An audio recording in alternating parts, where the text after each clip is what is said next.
Buzo aquí, estoy de vuelta con más historias de mis colegas de todo el mundo. Siéntate alrededor de la fogata y disfruta de un buen hilo a la antigua usanza, ya no los hacen como antes. ¿Has oído hablar de los raptos de las profundidades? Pocas personas los han experimentado. A 30 metros bajo la superficie, la presión del agua altera las propiedades de los gases dentro del cuerpo humano. Lo que alguna vez fue inofensivo o vital comienza a envenenar tu mente. Cuanto más profundo es la profundidad, más mortal se vuelve el veneno. Los síntomas incluyen deterioro, euforia, risa, ansiedad, alucinaciones, histeria, terror y muerte.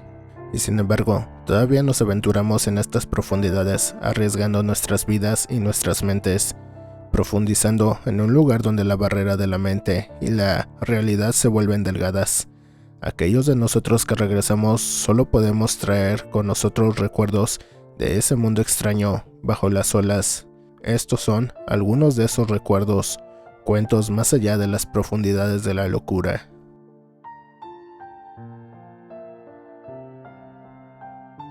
A cualquiera que le hayan gustado las historias de mi viejo amigo Fran, le espera un regalo. Lo visité ayer y le pedí que me contara algunos hilos nuevos que creo que les van a encantar. Esta historia es suya, antes de que dejara el buceo comercial para convertirse en instructor. Fran estaba haciendo un trabajo bastante normal, inspección básica en un equipo autoelevable, inspeccionando los engranajes y piñones antes de pasar al siguiente sitio de perforación. La profundidad era extrema para una plataforma autoelevable, poco menos de 600 pies. Dijo que esto es extremo para una plataforma autoelevable, pero eso se debe a que es una plataforma portátil con patas que se alimentan en el fondo del lecho marino, por lo que no puede perforar tan profundamente como una plataforma flotante. Mientras Fran hacía una inspección, sintió algo parecido a una cuerda larga rozando la parte superior de su cabeza. Se giró y vio lo que describe como un calamar más grande que jamás haya visto en toda su vida, flotando sin un rumbo en la corriente. El cuerpo era enorme, con orejas cerca de la cabeza y casi una docena de tentáculos largos, delgados, que se extendían hasta tal punto que se perdía de vista en la oscuridad. Fran lo miró un poco, con asombro y miedo. Investigué un poco y nunca estuvo en peligro. Este tipo en particular de calamar probablemente sea pacífico y use sus largos tentáculos para alimentarse de plancton. Una cosa que es extraña es la profundidad a la que se encontraba este calamar. Los calamares grandes normalmente se encuentran a profundidades mucho más bajas. Fran observó el calamar durante unos minutos mientras flotaba cerca y luego volvió a su investigación. Después de unos minutos miró hacia atrás y ya no estaba. Miró a su alrededor pero no pudo encontrar ni rastro de él. Esa experiencia del calamar rara vez se ve y se sabe poco de ellos, pero nunca se ha observado que se mueva a altas velocidades.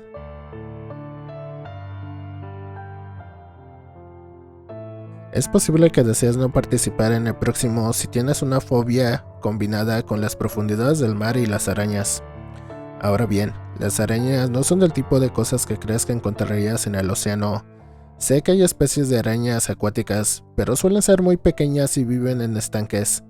Las arañas no es algo que uno pensaría ver en, digamos, el fondo del océano. Bueno, estoy aquí para informarte que las arañas marinas existen. En su mayoría son inofensivas, pero también lo son la mayoría de las arañas terrestres. Son cosas largas y desgarbadas que son todas piernas, con dos brazos para agarrar y una trompa para chupar el interior de sus presas. Se supone que no deberían superar los 2 pies de diámetro. Y digo, no se supone, porque parece suceder muchas cosas extrañas en el fondo del océano. Nuestros intrépidos buzos en esta historia buscaban un tesoro hundido y acababan de sumergirse para investigar lo que esperaban fuera un naufragio no descubierto que habían detectado con el sonar. Descendieron hasta el fondo, pero para su consternación, los restos eran simplemente una extraña formación rocosa en el fondo. Decepcionado, se dispuso a ascender. Justo cuando revisaba su computadora de buceo, notó algo por el rabillo del ojo, una enorme pared de arena que se acercaba detrás de él. Las tormentas de arena submarinas no son nada inusual. Son como las tormentas de arena sobre el agua, excepto que son significativamente más húmedas. Son simplemente corrientes que agitan sedimentos y los arrojan. Nuestro amigo logró agarrarse de una roca y mantener su posición estable mientras la corriente se desvanecía lentamente, dejando solo agua turbia llena de sedimento. Soltando la roca, giró hacia arriba y se encontró cara a cara con una gran barracuda empalada en el extremo de un largo tubo transparente. El tubo se estiró y desapareció en la oscuridad. La visibilidad era inferior a 10 pies. Ahora, el buzo se estaba asustando, así que volvió al fondo y nadó a lo largo del fondo del océano durante un rato para evitar lo que había atravesado al pez. Fue entonces cuando casi chocó la cara contra su pierna. Según su descripción, la pierna era proporcionalmente delgada, pero aún tenía alrededor de un cuarto de pie de diámetro y se extendía hacia la oscuridad, más allá de él. Lo miró fijamente durante unos segundos y luego comenzó a moverse muy lentamente, aferrándose al fondo del océano mientras movía el resto de la masa que debía haber estado suspendida arriba, escondida en la oscuridad. Lo que se movía asustó a nuestro amigable cazador de tesoros lo suficiente como para que probablemente rompiera un par de récords olímpicos en su carrera de nado hacia un lugar seguro. Afortunadamente mantuvo el suficiente sentido común para esperar sus paradas de seguridad, aunque no puedo culparlo por asustarse después de ver una araña submarina gigante.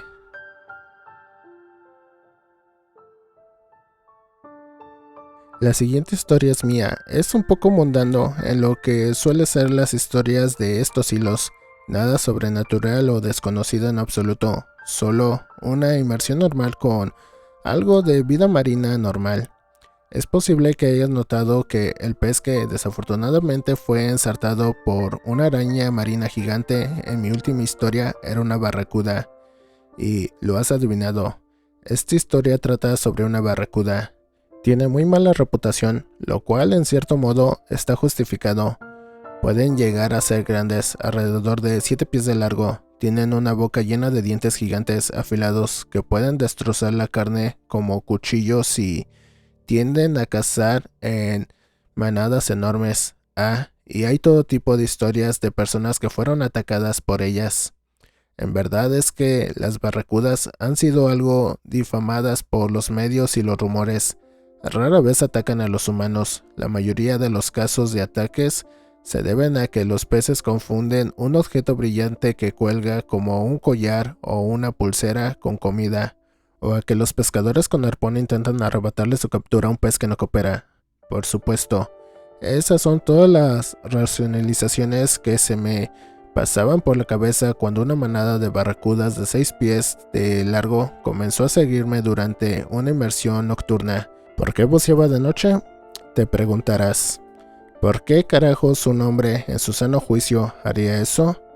No tengo una respuesta a esa pregunta, aparte de que creo que cualquiera que alguna vez se haya sumergido en el fondo del océano como parte de su trabajo probablemente esté un poco loco. Primero vi sus ojos con mi linterna, puntos plateados brillantes en la distancia. Inmediatamente apagué la luz y me quedé a oscuras por un momento, esperando que no me notaran, porque lo último que quieres cuando nadas solo en las profundidades del océano a altas horas de la noche es llamar la atención de una manada de grandes peces depredadores. Después de unos minutos volví a encender la luz, y casi me cago cuando vi el ojo muy grande y los dientes también muy grandes de una de las barracudas que estaba justo a mi lado. Y sí, se supone que no deben cazar humanos, pero eso no me hizo sentir mejor. Estas cosas eran máquinas de matar grandes y malvadas, y si decidían que yo era el almuerzo por cualquier motivo sería el almuerzo, y no hay forma de escapar de un paquete de torpedos plateados de 6 pies con dientes afilados, así que muy lenta y cuidadosamente me di la vuelta y regresé, habiendo decidido que ya había visto suficiente océano por esta noche. Mis escoltas me acompañaron, los 8 nunca se hicieron daño, y no estoy seguro de por qué me seguían. Podría haber sido pura curiosidad. He tenido muchos peces nadando para comprobar mi luz cuando estoy buceando o soldando bajo el agua. Realmente no es la típica historia que publiqué aquí, pero fue una experiencia muy espeluznante para mí, ser seguido por estos grandes depredadores de aguas profundas.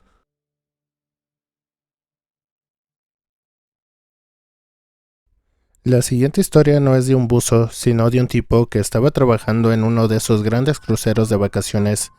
Era a finales del viaje y la mayoría de los pasajeros estaban bebiendo y durmiendo.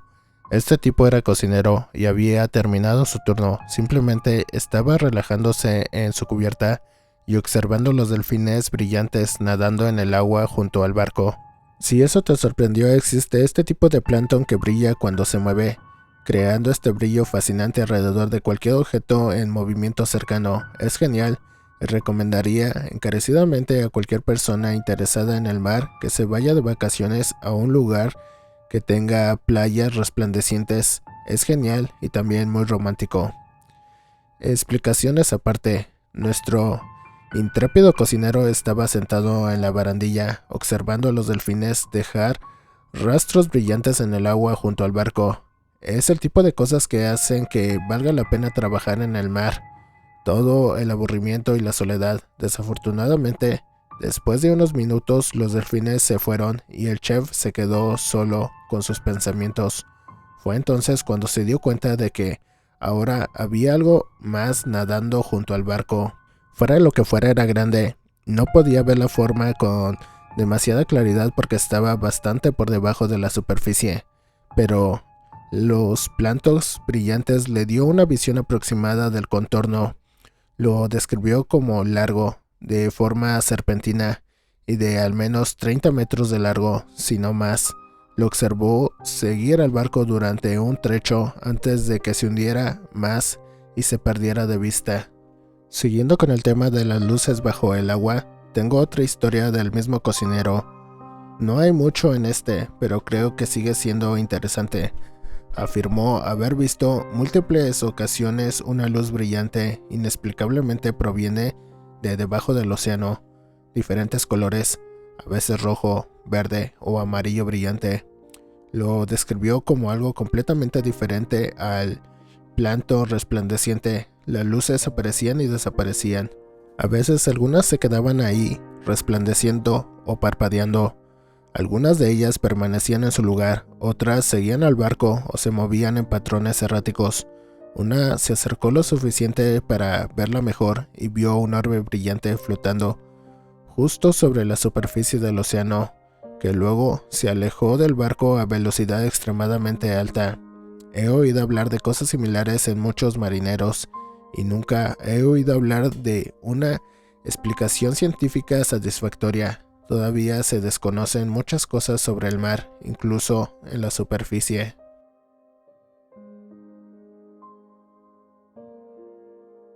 Última historia por ahora, antes de tener que irme un rato. Este es otro de Fran, y es bueno. Durante su época como buzo comercial en la costa oeste, Fran hizo un amigo, y con amigos así quien necesita amigos. Fran conoció a su amigo mientras hacía una revisión de mantenimiento básico en el puesto deportivo local. Estaba revisando los amarres para asegurarse de que estuvieran en buenas condiciones cuando notó algo extraño. Una de las cadenas de amarre parecían sobresalir de una gran roca en el fondo del océano. Fran se acercó para echar un vistazo y efectivamente la cadena estaba de alguna manera incrustada en la roca. Perplejo, Fran palpó el lugar donde la cadena entraba en la roca y notó algo aún más extraño. La roca se sentía claramente diferente a una roca, de hecho se sentía muy suave y blando, y lo estaba mirando. El color de la roca de repente se volvió blanco y luego todo desapareció en una nube de tinta oscura. Quizás lo hayas adivinado en este momento, pero el amigo de Fran es un pulpo gigante del Pacífico. Pueden pesar alrededor de 600 libras y se miden de tentáculo a tentáculo, pueden crecer más de 30 pies de diámetro. También tienen la capacidad de cambiar el color de cada célula de su cuerpo, lo que les permite imitar casi cualquier objeto en el fondo del mar. Son grandes, casi invisibles y pueden ser muy inteligentes. Así que fue una suerte que que este pulpo en particular, al que llamamos Frekin, fue solo un bromista y no un asesino en serie, como algunos informes sobre pulpos gigantes que he escuchado. Durante los siguientes meses, Fran se encontraba con Frekin en varias inmersiones, imitando algunos objetos extraños, brillando de color blanco al ser descubierto y nadando en una nube de tinta. Después de un tiempo, Fran simplemente asumió que cualquier cosa extraña que viera era simplemente que Frekin le estaba gastando una broma y lo ignoraría, lo que llevaría a Frekin a hacer cosquillas en la parte posterior de la cabeza mientras no miraba y jugaba con las válvulas de su equipo. Después de ser ignorado demasiadas veces, Frekin apagó brevemente el regulador de oxígeno de Fran antes de volver a encenderlo. Después de eso, Fran se aseguró de no ignorarlo y ocasionalmente bajaba juguetes o cosas de la superficie para que jugara. Esta extraña relación continuó durante la mayor parte del año, hasta enero, cuando Frekin desapareció durante varias semanas. Fran dijo que se sentía aliviado, pero creo que estaba preocupado por lo que le habría pasado a su amigo. Fran finalmente lo encontró en el mismo puerto deportivo donde lo había visto por primera vez, envuelto alrededor de la cadena y disfrazado de roca. Sus habilidades para disfrazarse parecían haberse vuelto aburridas, ya que la roca parecía claramente distinta a la roca y estaba cubierta de extrañas manchas blancas. Fran saludó con la mano, su saludo habitual a Frekin, y después de una pausa, Frekin le devolvió el saludo. Brillaba en blanco brevemente y luego volvió al color de una roca. Fran se quedó un rato, pero Frekin no parecía estar interesado en jugar al escondite ni en ningún otro juego, así que volvió a investigar. Después de una semana esperando ver a Frekin en alguna parte durante una de sus inmersiones, Fran regresó a la marina. Frekin todavía estaba allí, envuelto alrededor de una cadena. Ya no estaba disfrazado de roca y su piel era de color rojo brillante, moteada de manchas blancas. Saludó a Fran, brilló en blanco y luego se volvió rojo. Fran había traído algo de pescado, pero Frekin se negó a comer o moverse y permaneció anclado alrededor de la cadena de amarre. Fran regresó al día siguiente con una langosta, que aparentemente era la comida favorita de Frekin. Él todavía estaba allí, abrazado a la cadena de amarre. Se negó a comer la langosta y no saludó a Fran ni se puso blanco como solía hacer. Al día siguiente ya no estaba. Fran regresó una vez a la semana durante el mes siguiente, antes de finalmente renunciar a verlo allí nuevamente. A veces todavía Fran inspecciona rocas u objetos extraños que ve bajo el agua, con la esperanza de ver a Frekin por última vez. Puedes encontrar muchas cosas en el fondo del océano. Un amigo no suele ser una de ellas.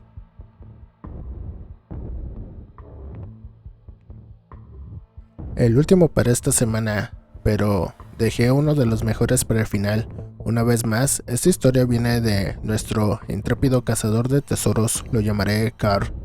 De ahora en adelante, solo para que escribir esto me resulte un poco más fácil. Carl llevaba una semana de viaje o vacaciones de búsqueda de tesoros de 2 semanas. Hasta el momento había tenido poco éxito y hoy no era nada mejor. Se acercaba el almuerzo y hasta el momento todo lo que había hecho era sentarse bebiendo cerveza y mirando su sonar.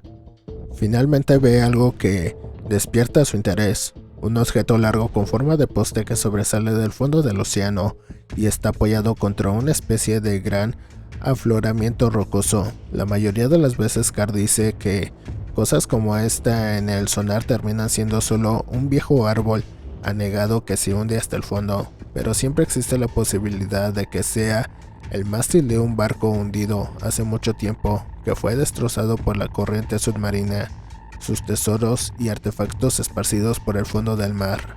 Con la esperanza de conseguir una victoria muy necesaria, Carl preparando su equipo y se lanzó. El descenso transcurrió sin incidentes, la visibilidad era buena y pudo divisar los restos de un naufragio a una buena distancia. Cuanto más se acercaba, más se convencía de que se trataba de un desastre y su entusiasmo crecía. Finalmente, al llegar al lugar descubrió que la viga en realidad sobresalía de la roca en lugar de apoyarse contra ella. La roca estaba desgastada y cubierta de coral muerto y percebes junto con el mástil, pero la forma era claramente similar al casco de un barco grande. Un casco intacto significa un tesoro intacto, y Carr comenzó a buscar con entusiasmo un punto de entrada para poder investigar el interior. Después de unos minutos de búsqueda no pudo encontrar ni un solo agujero o ruptura en el exterior del barco hundido, con incrustaciones de coral, lo cual es un poco extraño dado que el barco se había hundido. Carr casi pierde la esperanza hasta que se topó con algo extremadamente extraño. Había una puerta perfectamente conservada, incrustada en el costado del barco. El primer instinto de Carr fue abrirla, pero de la nada, cada uno de los instintos comenzó a gritarle alarma. No había visto ni un solo pez ni señales de vida en los restos del naufragio, o cerca de ello. Los restos del naufragio eran viejos, demasiado viejos para que hubiera una puerta moderna perfectamente conservada con una manija de latón sin oxidar en el costado del casco. Se echó hacia atrás y echó otra mirada más de cerca a los restos del naufragio, mientras una fuerte sensación de temor comenzaba a invadirlo. Encontró otro trozo del mástil donde la corteza del coral se había desprendido y reveló la verdad de la superficie. Después de tocarlo varias veces, Carr se dio cuenta de que el mástil no estaba hecho de madera, sino de piedra. Si todos los restos del naufragio estaban petrificados, era muy antiguo, demasiado viejo para tener sentido, y demasiado antiguo para que haya una puerta moderna completamente conservada en la lateral del casco. ¿Quién diablos pone una puerta en el costado del casco de un barco? La sensación de pavor que Carr tenía se volvió abrumadora. Cada uno de sus sentidos le gritaba que no debía estar allí, que no pertenecía, que algo estaba muy mal, pero no había manera de que viniera hasta aquí, hiciera el descubrimiento de su vida y simplemente se fuera. Así que se tragó el miedo y se dirigió hacia la puerta. No iba a permitir que los nervios le arrebataran lo que posiblemente fuera uno de los mayores descubrimientos arqueológicos del siglo. Mientras nadaba alrededor del casco hasta la sección que contenía la puerta, el miedo se intensificó hasta que, ¿cómo describirlo? Sentí como si estuviera sufriendo un colapso mental total. Aún así superó su miedo y se dirigió hacia la puerta. Cuando apareció a la vista, notó que algo andaba mal. La puerta estaba entreabierta y se abría lentamente desde dentro. Carr se sentó allí durante lo que debieron haber sido unos segundos completos, mirando la puerta abrirse. Todo su cuerpo gritaba que corriera. Fue entonces cuando sintió algo más, algo mirándolo desde el interior de la puerta, algo que Carr solo podía describir como una maldad pura e impenetrable. Carr hizo una carrera loca hacia la superficie, hiperventilando y gritando dentro de su máscara, sin atreverse a mirar hacia atrás porque podría sentir una presencia detrás de él, mirando con ojos hambrientos. Salió directamente a la superficie sin paradas de seguridad. Se dejó caer en su barco, lo dirigió hacia tierra a toda velocidad y logró llamar a la guardia costera para pedir ayuda. A pesar de estar atormentado por el dolor de la enfermedad de descompresión, lo recogieron de su barco en un helicóptero y lo trasladaron a la cámara de descompresión más cercana. Gracias al rápido rescate, Carr sobrevivió, aunque con daños permanentes en las articulaciones y cierta parálisis en la pierna izquierda que puso fin a su carrera de cazador de tesoros. Se negó a compartir conmigo la ubicación del accidente.